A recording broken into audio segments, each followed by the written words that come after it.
This is Dr. Anil Kumar Sav here. Now, welcomes to the Microwave Engineering Unit First. Today's sessions we have to discuss about the uh, microwave uh, waveguides, and especially in these slides already we have discussed the microwave, its properties, advantage, limitation, as well as applications. So here our main objective is to discuss about the cutoff frequency, frequency of the rectangular waveguide, and cutoff wavelength of rectangular waveguides. And here we will derive the equations, and we will solve the problem based on the numerical problem based on the cutoff frequency. And also we will see what is your dominant mode and what is degenerate mode for the microwave waveguide. So please stay connected. Now, as we know that the waveguides is an hollow metallic tubes of uniform cross sections for transmitting the electromagnetic wave by successive reflection from the inner wall and of the tube is called a waveguide. So this shows a rectangular waveguide. Okay, here you can say this is our rectangular waveguides, and this is our circular waveguide. Now come to the types of mode. I already discussed. We are having four types of mode of possible. That is a transverse electric mode, transverse electromagnetic mode, and uh, transverse magnetic mode, as well as hybrid mode. So for waveguide, only two modes are possible, which is nothing but your transverse electric mode. In this mode, your electric field is perpendicular to the directions of wave propagations. So that's why along with the direction of propagation z axis, your electric field value Ez is equal to 0. Yeah, and Hz is not 0. Okay, magnetic field lie along with the propagation of direction of the wave of propagations. So this is the meaning of transverse electric field, and the meaning of transverse magnetic field is that the magnetic field is perpendicular to the wave of propagations, and magnetic field uh, will not present along with the direction of propagation. So electric field will exit. So the value of electric field is having certain value. That's why this value should not be 0. So this is the meaning of transverse magnetic field.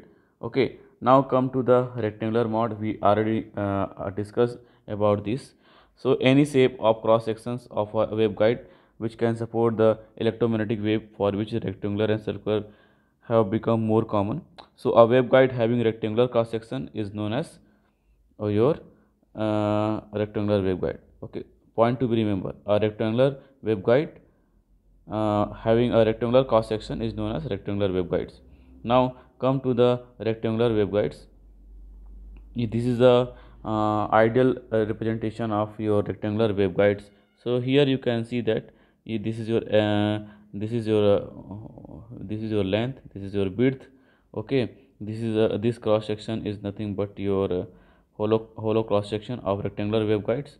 Okay, so now based on this we will see how we can decide our mode, how we can decide our mode of propagation for a rectangular waveguide.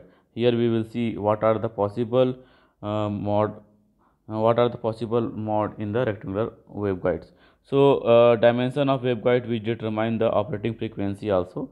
So the size of waveguides determine its operating frequency. The wavelength, the frequency of operation is determined by the dimension of A. Okay, so here you can see that the frequency of the operations we can identify it with the help of dimension A, and this dimension is usually made equal to 1/2 of the wavelength at the lowest frequency of the operation. So this frequency is known as cutoff frequency. Point to be remembered. First time cutoff frequency we have defined. Okay, the dimension is usually made equal to one half the wavelength at the lowest frequency of the operations. So this frequency is known as cutoff frequency. So the cutoff frequency and below the the cutoff frequency, you can say the cutoff at the cutoff frequency and below, the waveguide will not transmit any kind of energy. Okay, these things you must remember. At cutoff frequency or below the cutoff frequency, no energy will transmit. So at the frequency above the cutoff frequency, the waveguide will normally propagate the energy. So for here you can see that some ray representation of waveguide to understand the cutoff frequency. So here first case number first, when at high frequency, when your frequency is your frequency operating frequency is greater than cutoff frequency. So what happens at high frequency? It will propagate by the wall of inner waveguides.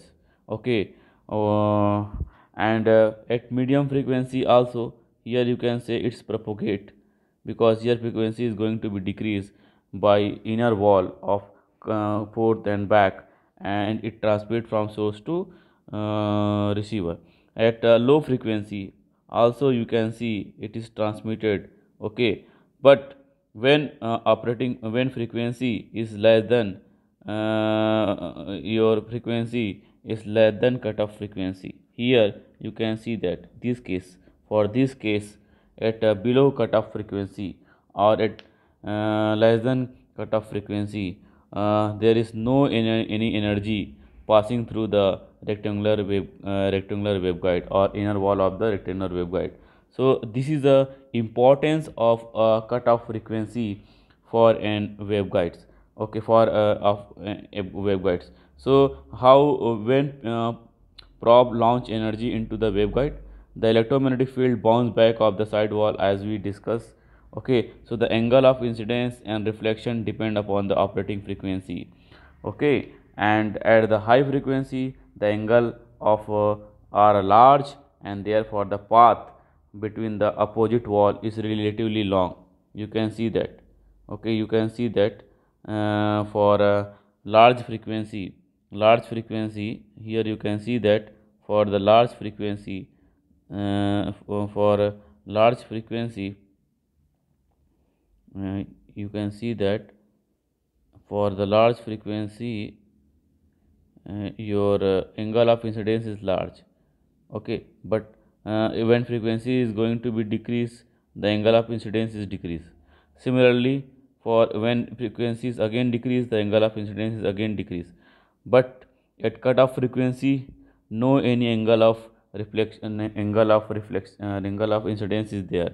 That's why here angle of at cutoff frequency, your angle of incidence theta is 0.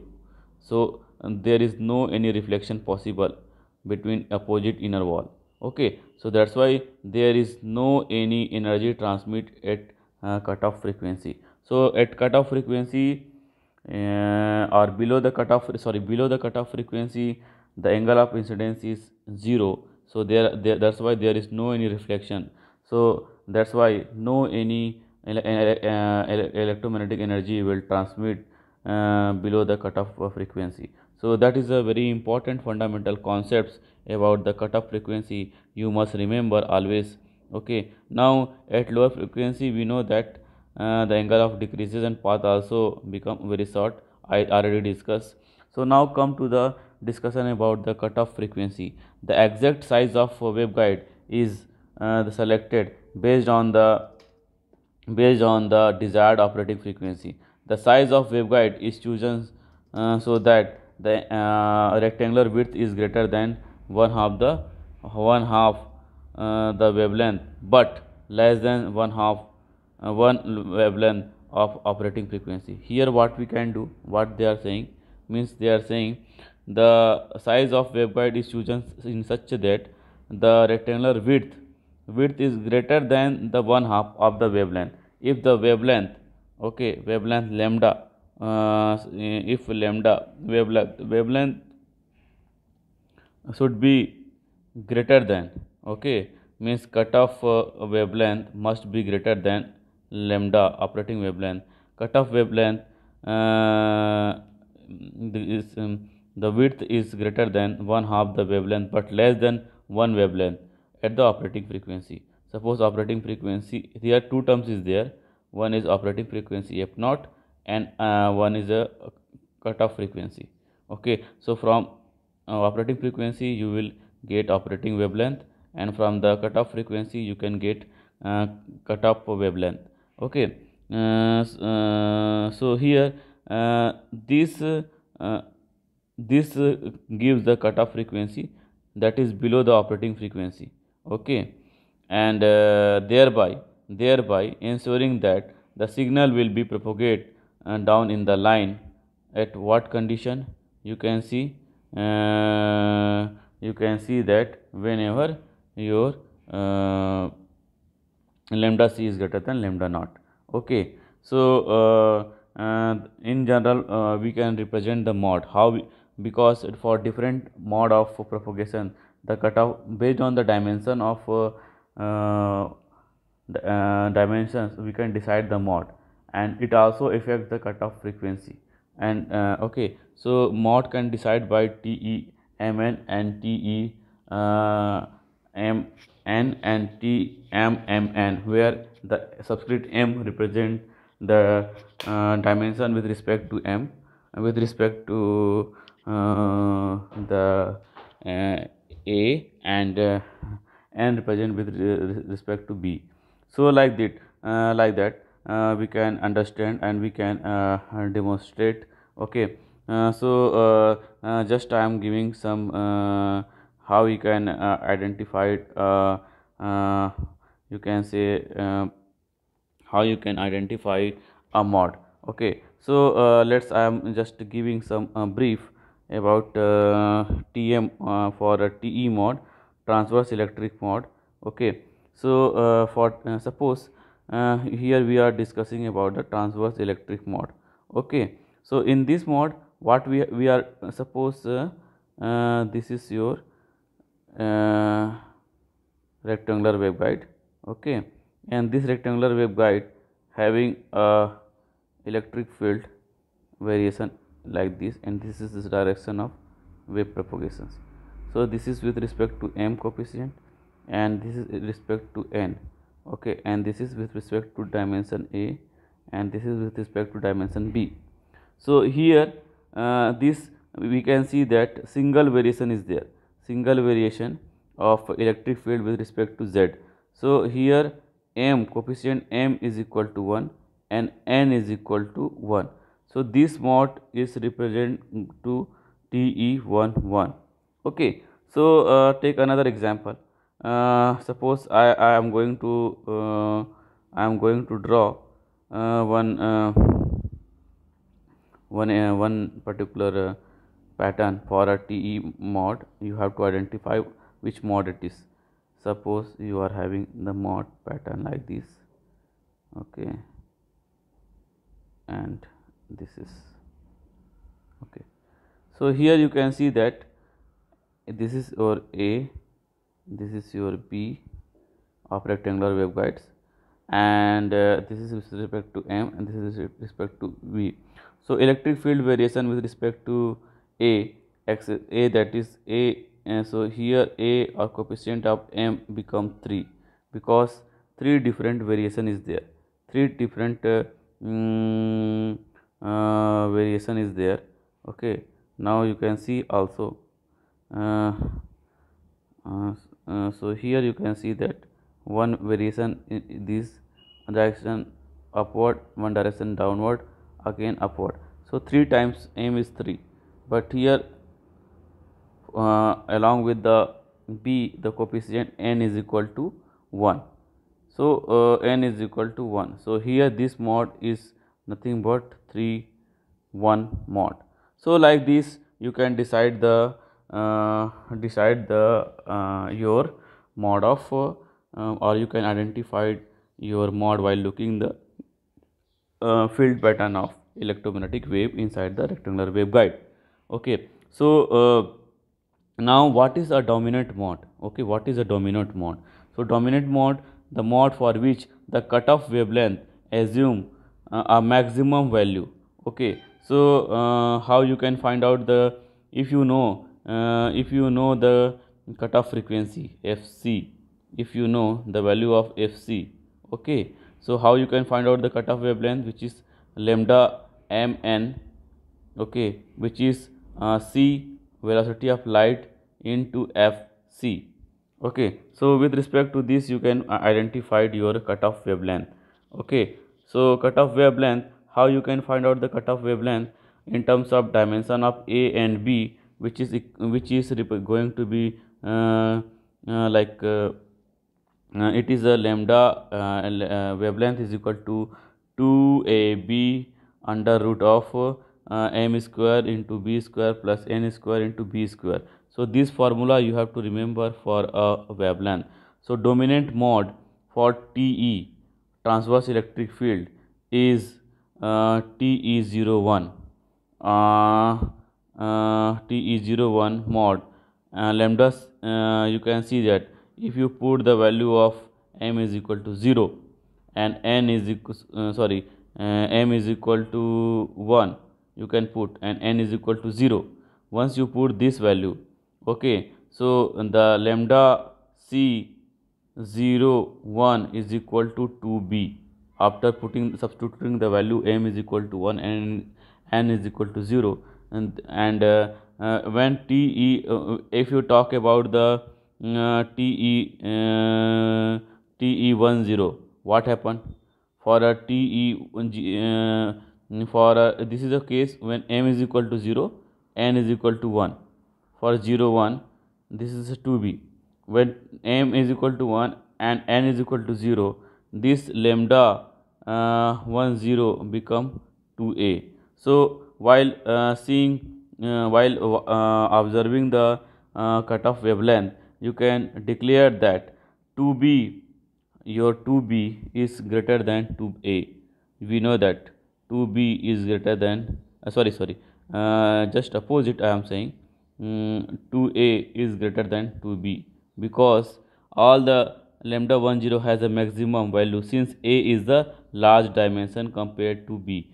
As I have shown you the dimensions of a rectangular waveguide. A is a length, b is a width, so a is always greater than b. That's why here you can see that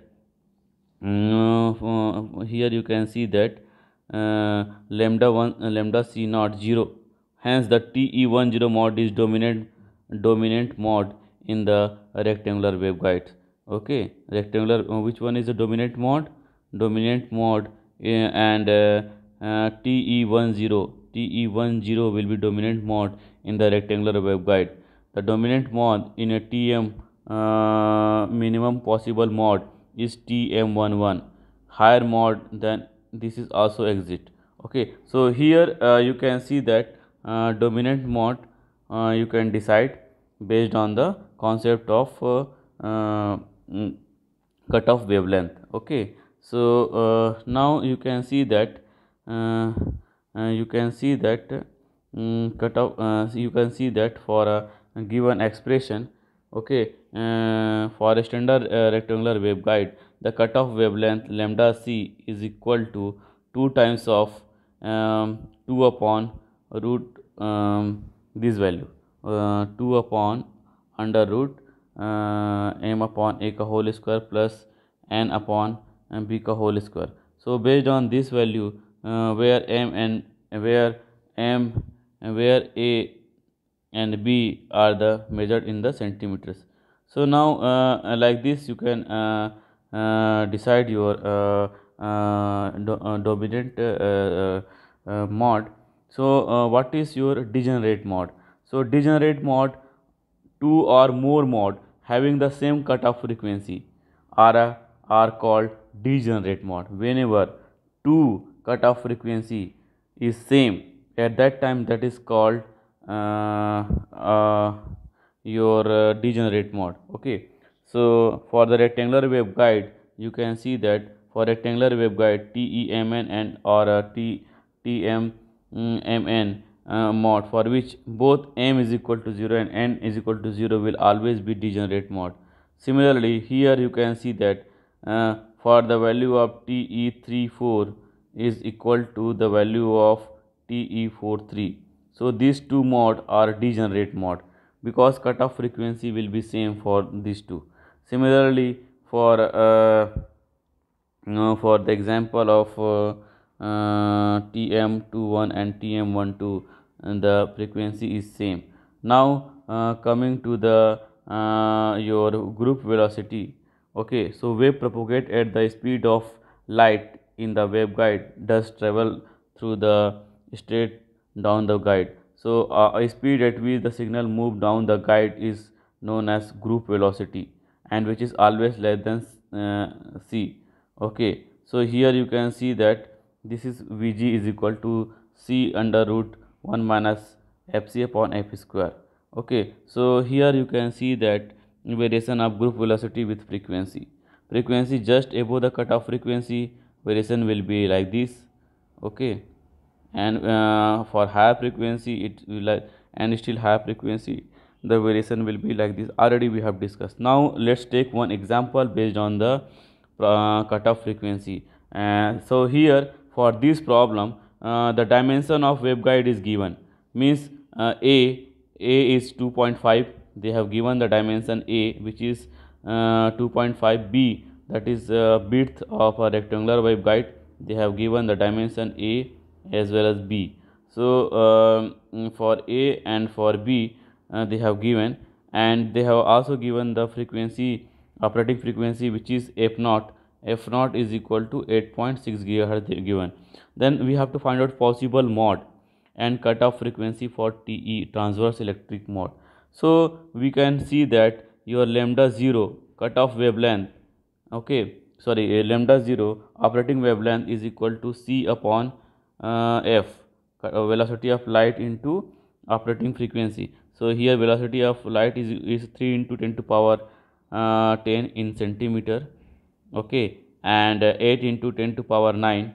Okay, because it's gigahertz.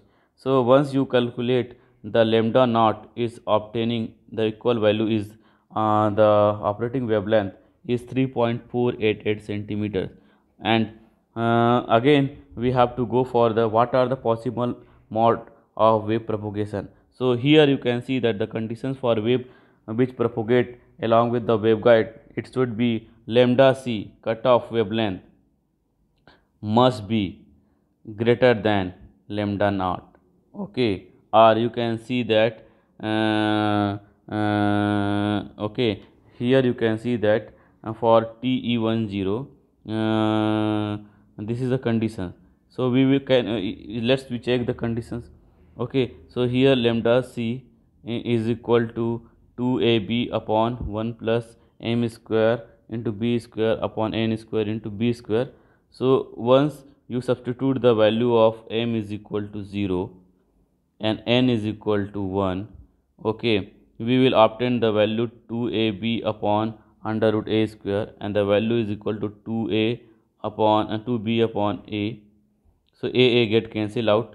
So once you put the value of b, so we know that b is equal to 1 centimeter. So ultimately we will get 2 centimeter. So here you can see that lambda c is equal to 2 centimeter, but previously the lambda naught wavelength, operating wavelength is equal to 3.88 centimeter. So here we can declare that lambda c is less than lambda 0. So lambda 0, that means what? This TE01 mod does not exist. Okay, this lambda 0 does not exist, exist. Okay, here we can check another mode of propagation. What about the TE10 mod? Okay, for TE10 mod, you can see while putting the value of m is equal to 1 and n is equal to 0, you will get lambda c is equal to 2a. So the value is equal to become 2 into 2.55 centimeters. So here you can see that lambda c is much greater than lambda naught wavelength. So TE10 mod is possible for the rectangular waveguide. Now come to the if for this particular so what should be the cutoff frequency? Okay, so cutoff frequency, how you can find out? Fc is equal to c upon lambda c. So here c into 10 to power 10 centimeter, 3 into 10 to power 10 centimeter per meter and lambda c the in centimeter, that is 5, because for this cutoff wavelength we have to obtain the cutoff frequency. So the cutoff frequency is 6 gigahertz. So similarly you can find out the cutoff wavelength for TE wavelength, TE mod. So what do you mean by this? Again you can substitute the value of m is equal to 1 and n is equal to 1. You can obtain the value 2ab upon under square root of a square plus b square. Substituting the value of 2 a and b, and we can obtain the cutoff wavelength lambda c for T11 mod. So for T11 mod, again the wavelength is 1.85 centimeter and lambda operating wavelength is 3.8. So here lambda naught is greater than lambda c, or lambda c is less than lambda naught. That's why TE11 mod is also not possible. So the possible mod for TE mod is TE01. Okay, the conclusion is that the possible mod is TE10 mod, and the cutoff frequency is for 6 gigahertz. So below 6 gigahertz it will not transmit any microwave energy. Above the cutoff frequency it will transmit the microwave energy. Okay, and at that time the cutoff wavelength is approximately 5 centimeters, which we have calculated. Now you can do the certain different exercise. Again you can find out a rectangular waveguide is given, again dimension A 4 centimeter, B 3 centimeter, and is the sectional dimension is also given. So again asking find all mod which propagate through 500 megahertz. Okay, so condition is given. Okay, here lambda 0 you can obtain. Okay, lambda 0, how do you obtain lambda 0? You know that. Okay, and lambda 0 you can obtain by c into f naught. So c given 3 into 10 to power 8, the 10 to power 10 in terms of centimeters, and f is equal to 500 megahertz. So while solving this, you will get the lambda 0, that is 6 centimeter. Okay, and 10 to power 6 also. So here lambda naught you will receive. So for the TE01 mod,